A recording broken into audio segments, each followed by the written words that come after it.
Boa noite a todos. Esta noite vamos continuar no ponto onde terminámos na noite passada e queremos identificar os três grandes inimigos de Deus. Sabemos que eles são a besta, o dragão e o falso profeta. E hoje vamos falar sobre o dragão. Todos estes sistemas religiosos estão debaixo do controlo do mesmo poder. E então, qual é a agenda deste movimento que é a Nova Era?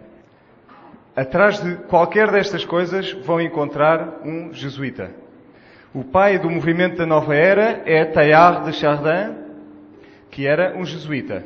Ele sonhava com a fusão entre a humanidade e Deus e cada um realizando a sua própria divindade numa coisa que ele chamava o ponto ômega. Ele também é o cérebro que esteve por detrás das Nações Unidas. Teilhard de Chardin escreveu que o mundo precisa uma convergência de todas as religiões e um Cristo universal que satisfaz todas essas religiões. Esta é a única esperança para a humanidade, dizia ele. Isto significa que este Cristo tem de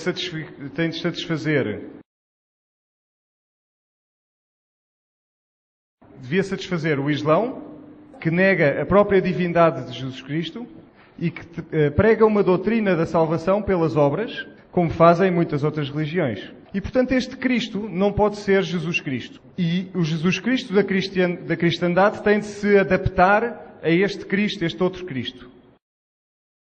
Na noite passada nós falámos dos gnósticos, que basicamente ensinam a divindade do homem. Como Teilhard de Chardin era um jesuíta, ele ensinava a mesma coisa. Todos estes grupos que vêm aqui têm este mesmo credo na divindade do homem. Na Igreja Católica tem uma ordem religiosa que lida com estes temas. Com o ocultismo, peço desculpa. Com o ocultismo. Vamos falar bastante do ocultismo esta noite. É chamado o Congresso dos Bispos Viajantes. Só olhar para eles dá-nos um pouco de receio, não é? Este homem com o nome de Dom Bosco, um visionário católico, ele viu que a Igreja Católica iria progredir se conseguisse colocar na frente duas das suas doutrinas um ano antes do ano 2000. Estas duas doutrinas são a Eucaristia e a veneração de Maria.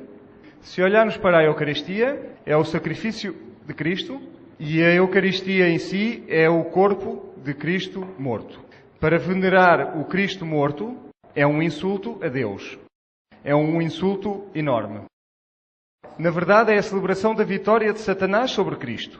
E depois, substituir este Cristo por outro mediador é um insulto ainda maior.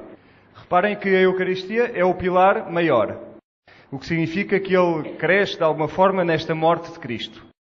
Vamos falar disso numa outra sessão. Gênesis 3.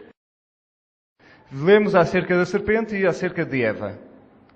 E a serpente questiona o que Deus disse. A mulher diz à serpente que eles podiam comer de todas as árvores do jardim, mas Deus tinha dito que não podem comer da árvore do bem e do mal, do fruto do bem e do mal, porque senão morreriam. E foi a serpente que disse: vocês não morrerão, serão como deuses. O mundo hoje, todo o mundo acredita na serpente e não acredita em Deus. A mulher olhou para este fruto e ele era agradável à vista, desejável, tinha sabedoria e ela comeu um pedaço. E desde esse momento temos tido grandes problemas. No final do tempo, Satanás irá fazer um esforço enorme para tirar Cristo das mentes das pessoas. Ele vai utilizar a sua organização para infiltrar e mudar a forma como as pessoas pensam acerca de Cristo. Vão-lhe dar um sabor mais ou menos cristão, vão dar-lhe nomes cristãos também. Uma das primeiras tentativas neste sentido foi esta senhora, Mary Baker Eddy. Ela fundou um movimento chamado Cientologia, que não tem absolutamente nada a ver com o cristianismo. O livro que ela escreveu foi considerado um dos 5 livros mais influentes na história do mundo. Um dos 75 livros mais influentes. Vamos ver o que é que ela escreveu. Ela diz: o mal não tem realidade. Não existe essa coisa do mal, isso não existe. O homem, reparem, o homem é inerentemente bom. A Bíblia diz por todo lado que o homem não é bom Eu não sei em que planeta é que ela vivia, mas ela achava que não havia mal. Ela dizia que Jesus traz a imortalidade do homem. E, portanto, não se pode morrer. Por isso é que ela diz que o homem imortal tem existido desde sempre e para sempre. Isso significa que nós não fomos criados. De certa forma, somos deuses. Ela diz também que a morte é apenas uma ilusão, que contradiz a natureza dos seres humanos. Portanto, somos imortais, somos deuses e não podemos morrer. Isto é a linguagem divina ou a linguagem do inimigo? É a linguagem da serpente, seguramente. A alma, ela diz que a alma é o princípio divino do homem e, portanto, somos imortais. Isto é a serpente a falar e a ensinar.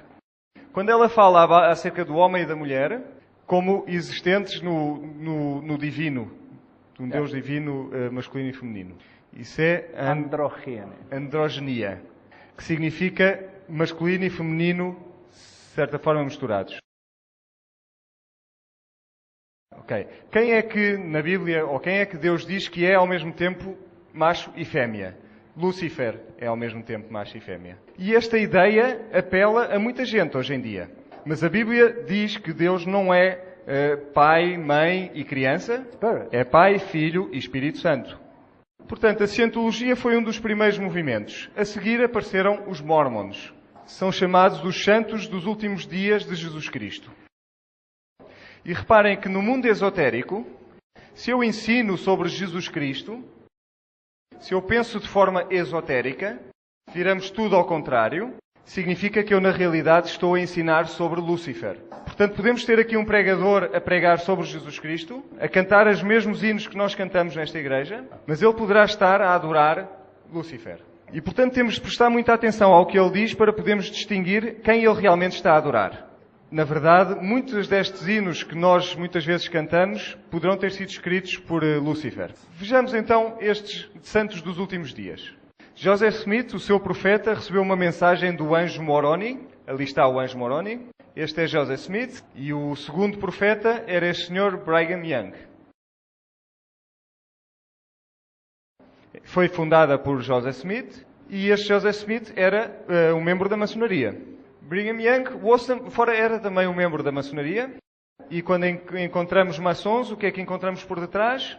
Os jesuítas, como viram na sessão de ontem. E, portanto, eles eram grandes amigos deste senhor Peter de Smet, que era um dos mais poderosos jesuítas da América. Eu gostava de sugerir a ideia de que o movimento Mormon foi fundado, na verdade, pelos jesuítas e deseja registar cada ser humano deste planeta. Se pusermos o nosso nome no computador deles, ele vai nos dizer toda a nossa linhagem, toda a nossa ascendência. Aqui temos uma imagem de Joseph Smith a receber as tábuas do anjo Moroni. Será que ele era mesmo um maçom ou não? Maçom. Isto é a sua autobiografia e, portanto, algo que foi escrito por ele próprio. E ele diz, nesta tarde eu tinha recebido o primeiro grau de maçonaria naquele local, na minha sede de escritório, no meu escritório, digamos. Eu estava com a loja maçónica e subi ao nível sublime. Portanto, ele era um maçom de alto nível. Quem era o Deus deste homem? O seu Deus era Lúcifer. E, portanto, os seus ensinamentos terão de ser exatamente o oposto da Bíblia. Se olharmos para os rituais, têm os mesmos rituais e os mesmos aventais da maçonaria e apertos de mão da maçonaria, um pouco diferentes, um pouco modificados.